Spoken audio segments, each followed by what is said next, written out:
The eclipse that's happening on September 21st in the sign of Virgo is a breaking point.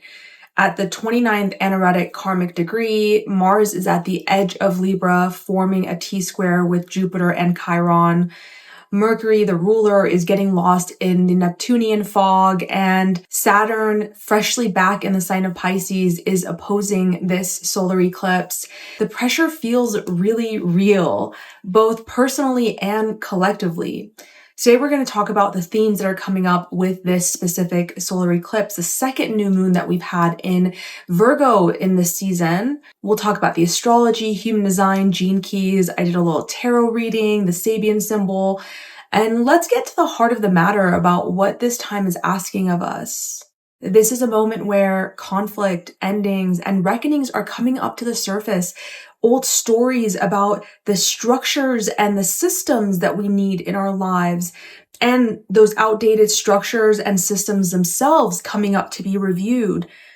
And they're asking us, do these support the fullness of who you are now? Of who you are becoming and who you've become over specifically this last year? The structures and the systems that you've built, the stories that you've told about what is and is not possible for you, it seems like in some ways they're still operating from the past version of you. But there's a new version that's wanting to emerge around this time. And it's going to require a lot of trust in something bigger than yourself, something that you can't yet see. Because the truth of the matter is that Saturn is a major player here. And Saturn delays. He is the ruler of time. And it's an out of sign opposition, but Neptune is also opposing this solar eclipse, and it's opposing Mercury, which is the ruler of this eclipse, which is telling us that, yeah, there's confusion. We're not really sure what this is going to lead to. And we're not supposed to be, right? Because what makes the difference between a regular new moon and a solar eclipse is that it needs to be within 18 degrees of the nodes, which this one is. And the one in at the beginning of the month was not. Or I'm sorry, at the end of August was not. It was at 0 degrees of Virgo. So it was too far away from the nodes. So this one, being with the nodes, tells us that there's an aspect of destiny and karma that's playing out here.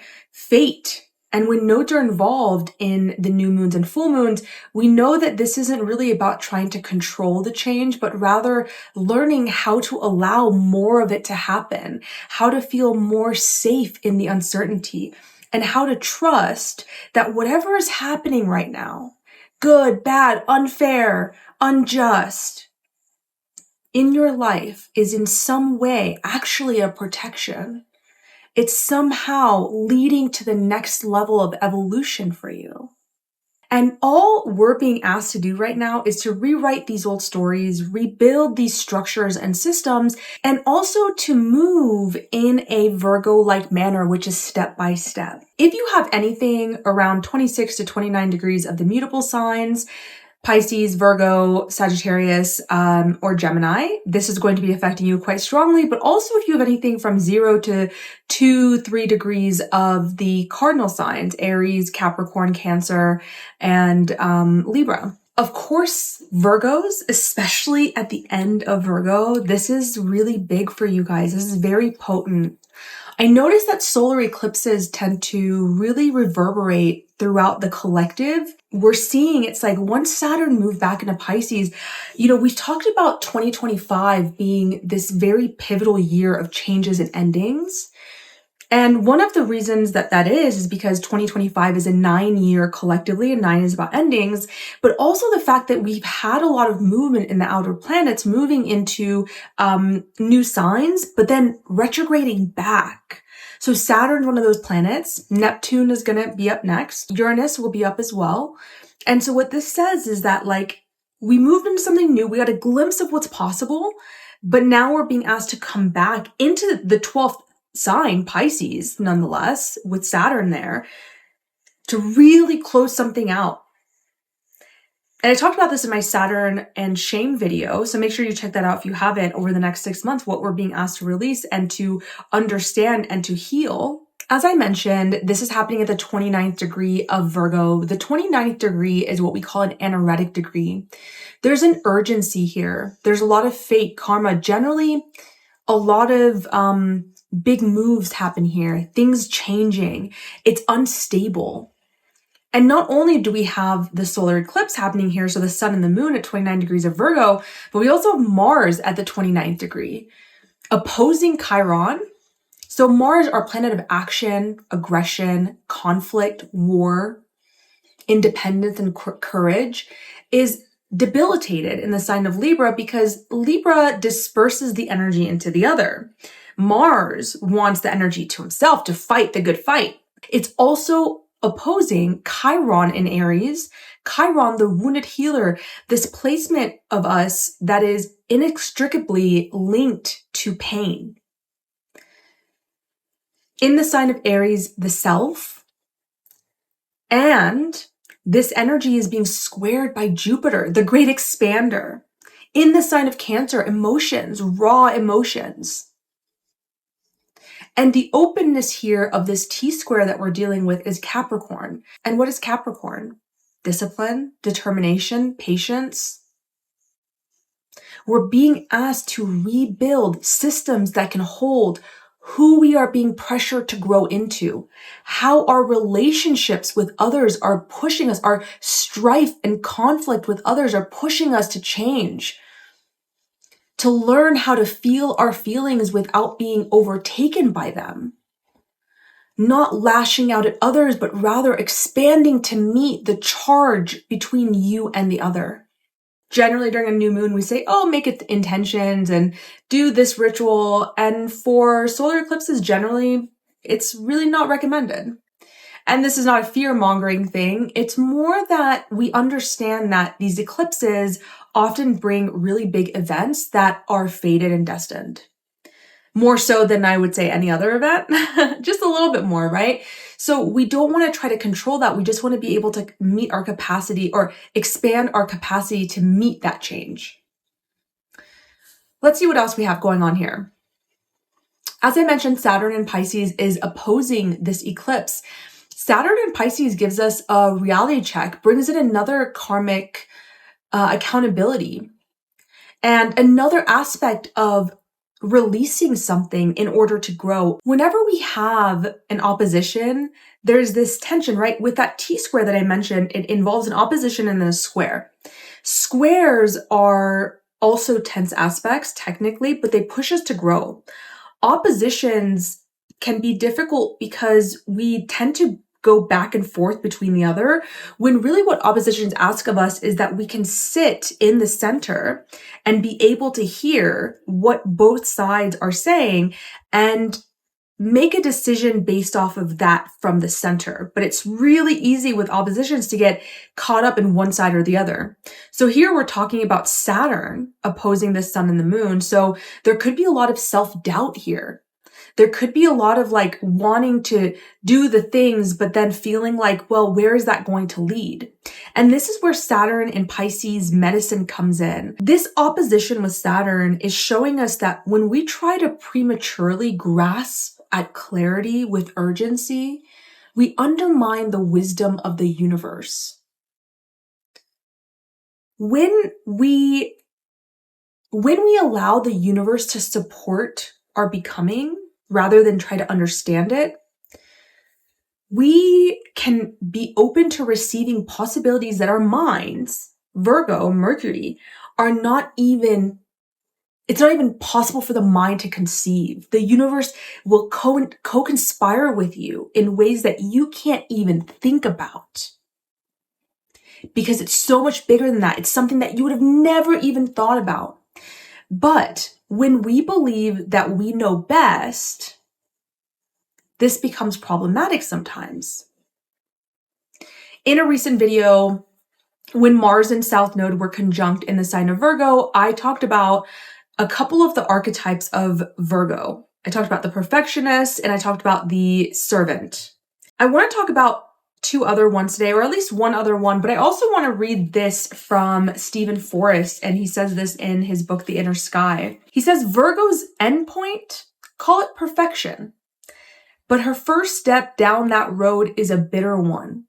The Virgin must learn humility. I'm a progressed Virgo rising, and a lot of my clients have heavy or important Virgo placements. And one of the things I love about Virgo is their desire to grow. They're the number one sign who says to me, I love your tough love. I want it. Tell me. It's because they have this ideal and they want to move toward it. And one of the things with Virgos is their attention to detail and being able to see things that other people don't see. This can make them wonderful at being of service to others. And this is something I talked about in that video where I talked about how Virgos are not here to be of service to the person in front of them, but rather to the higher ideal. And when they can learn to do that, then some of the shadows, which can be like overly critical or the martyr, right? Sacrificing themselves in the service to the other person, can be diminished. And more of the integrated aspects of Virgo can come out, and they can truly be of service in a way that honors not just them, but the sovereignty of the other person. So why am I talking about this? Because if the Virgin's first step towards perfection is learning humility, then this means that they have to be willing to put down the idea that they know best. Because of their desire for knowing what's next, right? Because we think about how I always say we don't work, the signs and houses don't work alone. They work in oppositions. We don't have 12 signs, we have 6 pairs. We don't have 12 houses, we have 6 pairs. The opposite of Virgo is Pisces. Pisces is all that is. It's the divine. It's trust, surrender. When our plans and our systems don't allow for magic, we are not co-creating with the universe. And when we are not co-creating with the universe, then we are going against the essence of magic in our lives. And Saturn in Pisces is asking us to remember the magic, but he's making it hard to do so, right? It's Saturn. He teaches us lessons through pain and limitation. That's the wisdom we earn through the self-doubt, through the shame, through the feeling like, well, I can't trust the universe. I want you to ask yourself, when did you fracture your trust with the universe? When did that fracture occur? Was there a point in time that you remember that you were like, see, this is why I can't trust the universe? Because I'll tell you guys, for me, when I was a baby, I was dying. I had an abscess in my throat and they didn't know what it was. And when I've done work around that part of my life and, not being able to breathe and being on a tracheostomy and intubated and all these things, there was a feeling that it was me versus the universe, that the universe was trying to kill me. And so I could never trust the universe. And so from that point forward, subconsciously, I fought and fought and fought. When I had autoimmune diseases, I fought everything I fought because I felt like I knew better than what the universe wanted. And this keeps us stuck. It keeps us constantly searching and seeking for answers and clarity and to fix situations that aren't our responsibility. So if we think about Virgo, the archetype being a martyr, they often take on responsibilities that are not theirs. And even if you're not a Virgo, let me just make this very clear. We all have Virgo somewhere in our chart. I want to talk about the Sabian symbol here as well. Virgo at 30 degrees, right? Because we round up when it comes to the Sabian symbols, adds a interesting dimension. It's a false call, unheard in attention to immediate service. The theme is a higher call to duty. This symbol speaks to responsibility and to the fact that when an individual focuses on things of higher value and minds his own business, he will seldom waste his time and energy on foolish distractions or lose his place in the immortal scheme of things. The image of a false call, unheard in attention to immediate service, dramatizes the principle of discrimination or the ability to choose wisely. I would say discernment. It also alludes to the fact that when an individual has found his true calling, he knows where his duty lies and what he needs to do to get to where he wants to go. Life and circumstances cooperate with the individual who creates a place for himself in the world. This symbol represents integrity and self-fulfillment through accomplishing a special mission in life. Your greatest advantage lies in prioritizing and putting first things first. Guard against letting yourself get distracted or caught up in other people's problems. I recently had a session with a client, and we were talking about consistency, and how it can be so difficult for us to have consistency in our lives, right? And what I told her was, when we are trying to be consistent to the act itself. So let's say, for example, I want to lose weight, okay? And so the consistency comes in meeting a certain caloric intake, right? Like not going above that. So every day, if I wake up and I'm like, okay, I can't eat beyond this, it's like such a drudgery. Like, I can't eat, But if I think about what am I devoted to within this action, right? Like, it's not even just to losing weight. What is my higher calling in this situation? My higher calling is to embody the healthiest version of myself. And I understand that, for me, that looks like losing weight at this moment in my life. So when you wake up and you look at your caloric intake, that list or whatever that needs to get done that day, tying it back to something bigger than that task. Why are you doing this? So much comes in about trusting that in this moment, when you know better, or when something feels like you can criticize it, or something feels unjust or unfair, and you feel like you need to fix it, is it in your highest spiritual calling to fix it in that moment? Or can you trust that the universe will put you in the place that is necessary for you to achieve something higher than yourself? Now, this actually leads perfectly into the human design and the gene key. The other morning, I woke up, 6 a.m., woke up with this Aldous Huxley quote in my head. It talks about seriousness. I posted it on my post. I'll actually read it later on if you're curious. But I was like, that's interesting. Why did that quote just pop up in my head? I hadn't read it or anything. And when I went to sit down, I pulled up the human design chart, and it was in gate 46. And gate 46 is called the gate of the love of the body, or the determination of the self. It's a gate about embodiment. And if anybody knows me, they know that's a huge part of what I do, is teaching others not just to understand transits and triggers and shadow work, but to learn how to move it through the body. So much of what is going on in our lives and in the world collectively, and this grasping for clarity and understanding and knowledge, happens in the mind, not in the body.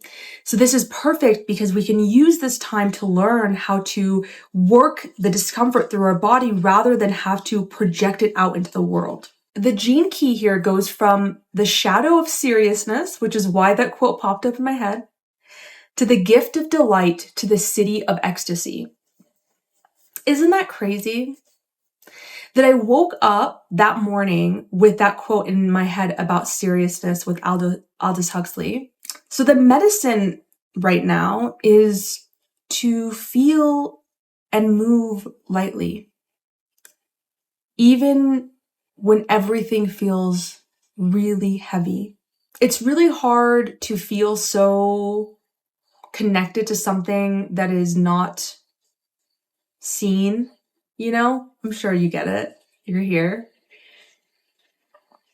Because when I quit my career as a pharmacist and walked into the unknown of doing this work, I was being fed all of this information about like showing up on these days and doing business this way and the algorithm and, well, SEO, like all of these like very strategic things. And there's a place for strategy. I'm not undermining that at all. But how do you explain that I woke up thinking about this random quote of seriousness and the shadow of this gene key is seriousness? The universe knows my calling better than me. And my job is to simply allow the energy to move through me and not block it, because that's what I did for so long. Because intuition and trust and the magic of the universe does not make sense to our logical mind. It's Pisces. It's something we have to trust in. It's not logic. It's not data. For a lot of you guys, it may seem that I'm just like, yeah, just doing business stuff. And maybe it may seem that I'm really lucky, or maybe some of you guys think I'm really strategic. And really, I'm just listening. I'm just waiting. I'm cultivating the causes and conditions that will allow me to deeply pay attention, to deeply listen. Now, I would be lying to you if I said that's 100% of my life. Wouldn't that be nice? You know, but I like to think that when I plan too hard, I'm playing small. Because there's a part of me that's saying, like, I don't trust that the universe will meet me there. Will meet me when I take that step. It makes me forget that I am the essence. I am an essence of the divine. I am made up of the same cells as the ocean, the sky, the trees, everything that is. You are an essence of divinity herself. Let yourself be delighted by her grace. I want to just read something from Richard Rudd and what he says about the gift of delight. Luck is what happens when you stop interfering with life. The 46th gift is also the gift of serendipity, of allowing good fortune to occur to you. And yet it can only happen when your attitude becomes lighter and less grasping. 46th gene key also contains with it the germ of material success and failure.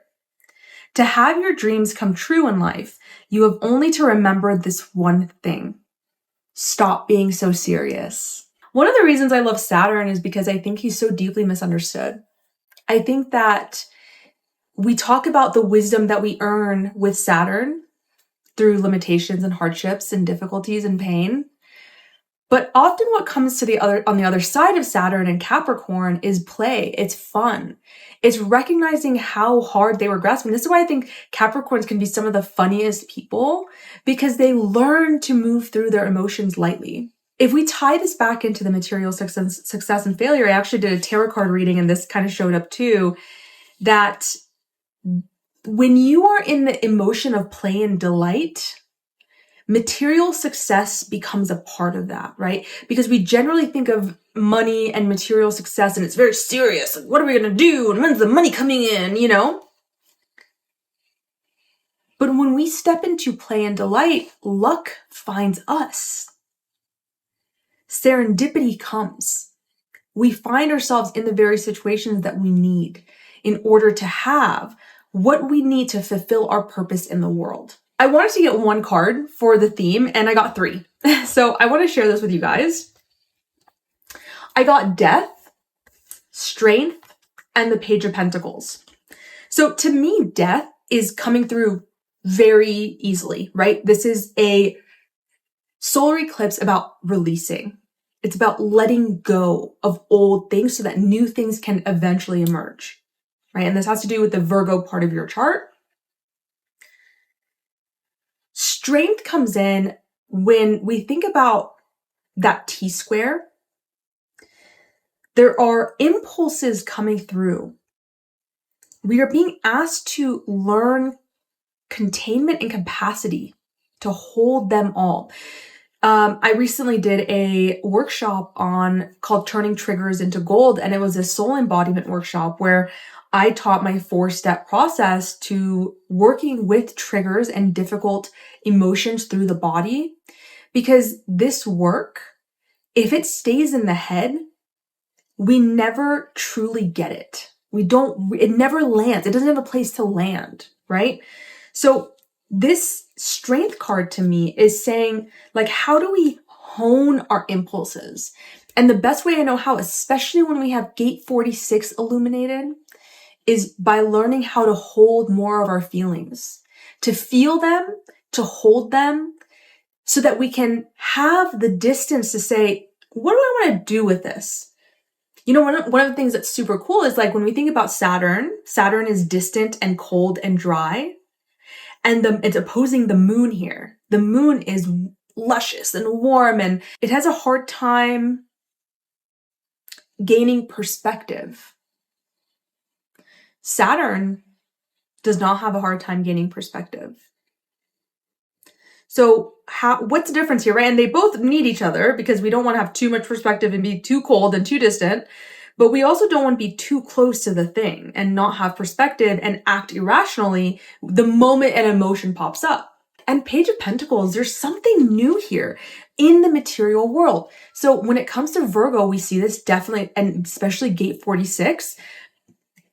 What system are you going to bring into the world? What system are you going to birth into the world with little expectation to the outcome, right? Once again, this is a solar eclipse, and it's going to culminate in a lunar eclipse in 6 months. But what systems and structures are you building in the Virgo part of your chart that will then allow the Pisces part of your chart, the universe, divinity, grace to come in and expand you, right? That's where the North Node is. It wants to grow here. But if the Virgo part is holding on to old stories, old identities, old systems and structures, how are you supposed to expand into the new? Your subconscious, your nervous system knows better. It says we can't move. We don't have room. What system, what thought, belief, idea, action in your Virgo house is keeping you stuck financially in the material realm? Something needs to transform, okay? Now, I want to do just one advice card. Oh, that was fast. 9 of Pentacles. And it's, the third decan of Virgo is ruled by the 10 of Pentacles. So we've got a lot of pentacles here. What is 9 of Pentacles? Well, let me also say 10 of Pentacles is when we have reached material success and abundance.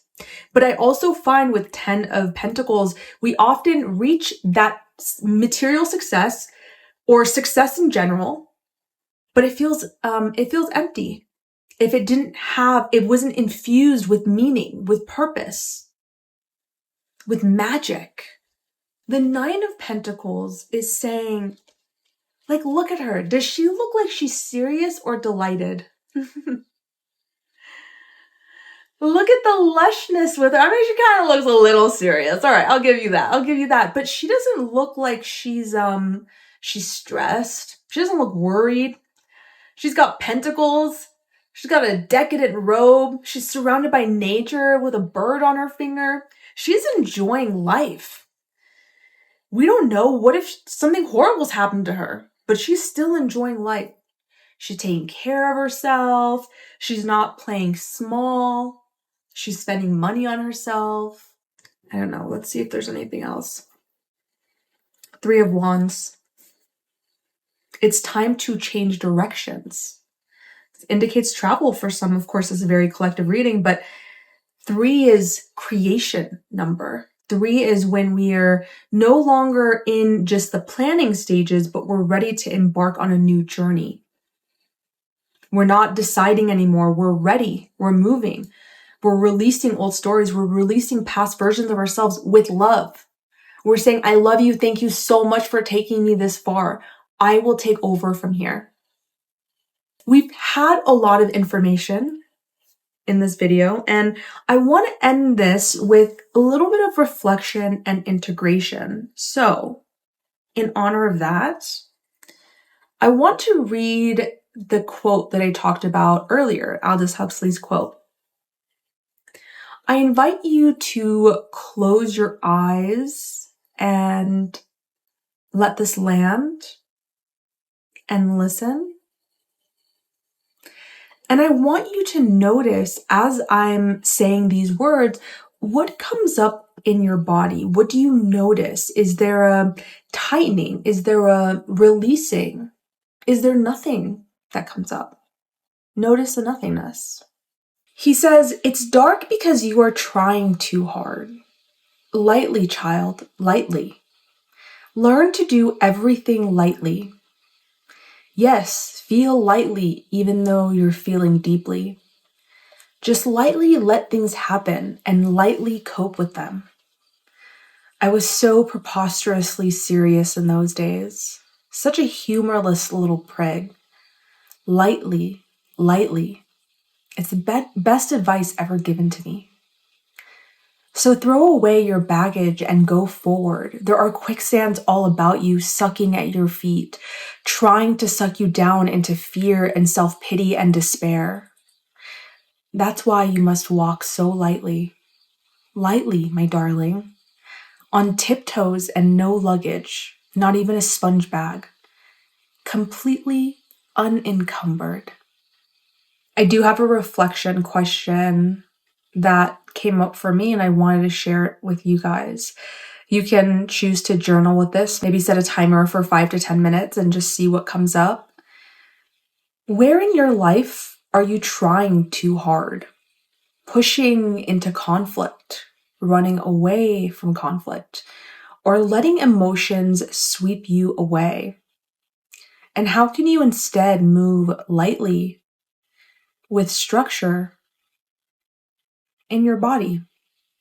If you guys like this video, please make sure to like and subscribe. If you guys like the or are interested in the workshop I mentioned that I have on my website, Turning Triggers into Gold, I'll have that in the description down below. I'll also have my link to work with me one-on-one if that's something you're interested in. I just added a pre-recorded reading. I usually only do live sessions, so if that's something that's interesting for you, I'll have that there as well. And I am grateful that you are here on this journey with me. We're in this together, this Virgo solar eclipse and all of it. Thanks so much for being here. I'll see you next time.